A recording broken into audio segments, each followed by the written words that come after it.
Sir, ಈಗ ಸಿದ್ದರಾಮಯ್ಯ ಅವ್ರನ್ನ ಭೇಟಿ ಆದ್ರಿ ಸರ್, ಹೈಕಮಾಂಡ್ ಇವತ್ತು ಕರಿಬಹುದಾದಂತ ಸಾಧ್ಯತೆ ನಿಮ್ಮ ಒತ್ತಡ ಏನು ಸರ್? ಯಾರು ಕರೀತಾರೆ ಅಂತ ಯಾರು ಹೇಳಿರೋದು? ಕರೀತಾರೆ ಅಂತ ಯಾರು ಹೇಳಿರೋದು? ಖರ್ಗೆ ಅವರು ಹೇಳಿದ್ರೆ ಕರೀತಾರೆ ಅಂತ ಹೇಳಿದ್ರೆ ಕರೀತಾರೆ. ಕರೆದಾಗ ಹೋಗ್ತಾರೆ. ಹೈಕಮಾಂಡ್ ಕರೆದ್ರೆ KPCC ಅಧ್ಯಕ್ಷರು ಹೋಗ್ತಾರೆ, ಚೀಫ್ ಮಿನಿಸ್ಟರ್ ಹೋಗ್ತಾರೆ. ಅಲ್ಲಿ ಹೈಕಮಾಂಡ್ ಅವರು ಯಾವ ಉದ್ದೇಶದಿಂದ ಕರೆಸಿದ್ದಾರೆ ಅಂತಕ್ಕಂಥದ್ದನ್ನ ಮಂದಟ್ ಮಾಡ್ತಾರೆ. ಅಲ್ಲಿ ಏನೆಲ್ಲ ನಡೆಯುತ್ತೆ, ಅಂತಿಮವಾಗಿ ಪಕ್ಷದ ಹೈಕಮಾಂಡ್ ಏನ್ ನಿರ್ಧಾರ ಮಾಡ್ತದೆ, ನಿರ್ಧಾರಕ್ಕೆ ಸನ್ಮಾನ್ಯ ಸಿದ್ದರಾಮಯ್ಯನವರು ಬಂದ್ರು, ಶಿವಕುಮಾರ್ ಕೂಡ ಬಂದಿರ್ತಾರೆ. ನಿಮ್ಮ ನಡೆ ಏನ್ ಸರ್ ಅಂತ? ನಮ್ಮ ನಡೆ ಹೈಕಮಾಂಡ್ ನಡೆನ ನಮ್ಮ ನಡೆ ಅಲ್ಲ ಸರ್, ಬಿಡ್ಬೇಕು ಅನ್ನೋದೇನಾದ್ರು ಬಂದ್ರೆ ಬಿಡ್ಬೇಕಾ ಬೇಡವಾ? ಬಿಡೋದು ಕಟ್ಕೊಳ್ಳೋದು ಅದೆಲ್ಲ ಅಲ್ಲಿ ತೀರ್ಮಾನ ಆಗೋದು. ಈಗ ಸುಮ್ನೆ let us not assume things.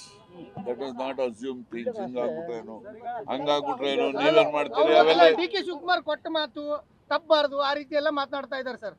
ಆಯ್ತಪ್ಪ, ಕೊಟ್ಟಿದ್ರೆ ತಗೊಂಡಿದ್ರೆ ಅದೆಲ್ಲ ಅಲ್ಲಿ ತೀರ್ಮಾನ ಆಗ್ತದಲ್ಲ. ಈಗ ಎಲ್ಲಿ ಡೆಲ್ಲಿ ಅವರು ಕರೆದ್ರೆ ಅಲ್ಲಿ ಅವ್ರು ಯಾರು ಕೊಟ್ಟಿದ್ರು ಮಾತು, ಯಾರೇನ್ ಮಾತು ಕೊಟ್ಟಿದ್ರು, ಯಾರೇನ್ ನಡ್ಕೊಂಡಿದ್ದಾರೆ ಮಾತಿನಂತೆ, ಯಾರು ನಡೆದಿಲ್ಲ, ಇವೆಲ್ಲ ಚರ್ಚೆ ಅಲ್ಲಿ ಆಗ್ತದೆ, ಅಲ್ಲಿ ತೀರ್ಮಾನ ಆಗ್ತದೆ. ಅಂತಿಮವಾಗಿ ಹೈಕಮಾಂಡ್ ಏನ್ ತೀರ್ಮಾನ ಮಾಡ್ತಾರೆ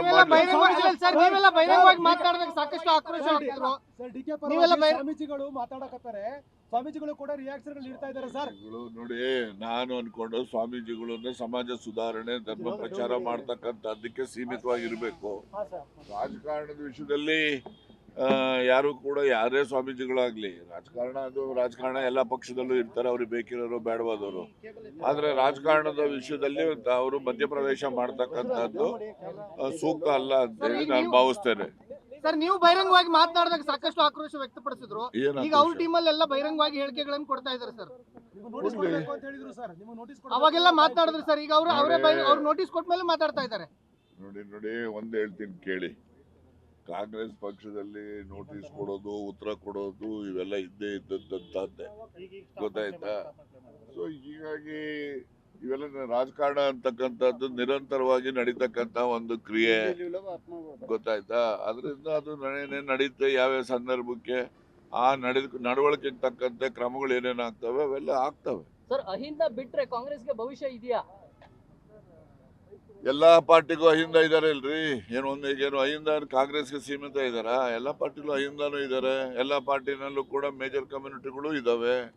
ಅದರಿಂದ ಯಾವುದೇ ಒಂದು ಪಕ್ಷ ಅಧಿಕಾರಕ್ಕೆ ಬರ್ಬೇಕಾದ್ರೆ ಸಮಾಜದ ಎಲ್ಲ ವರ್ಗಗಳ ಮತ ತೆಗೆದುಕೊಂಡ್ರೆ ಮಾತ್ರ ಸಾಧ್ಯ ಇರ್ತದೆ. ಯಾರು ಮಾಡ್ತಾವ್ರಿ ಸಹಿ ಸಂಗ್ರಹಣೆ? ಯಾರು ಮಾಡ್ತಾ ಇದಾರೆ? DK ಶಿವಕುಮಾರ್ ಅವ್ರ ಪರವಾಗಿ ಸಿಹಿ ಸಂಗ್ರಹ ಆಗ್ತಾ ಇದೆ. ಅವರ ಅಧ್ಯಕ್ಷರಾಗಿ ಸಹಿ ಸಂಗ್ರಹಣೆ ಮಾಡ್ತಕ್ಕಂಥ ಪಕ್ಷ ವಿರೋಧಿ ಕೆಲಸ ಅವ್ರು ಮಾಡೋದಿಲ್ಲ ಅಂತ ನನಗೆ ವಿಶ್ವಾಸ ಇದೆ.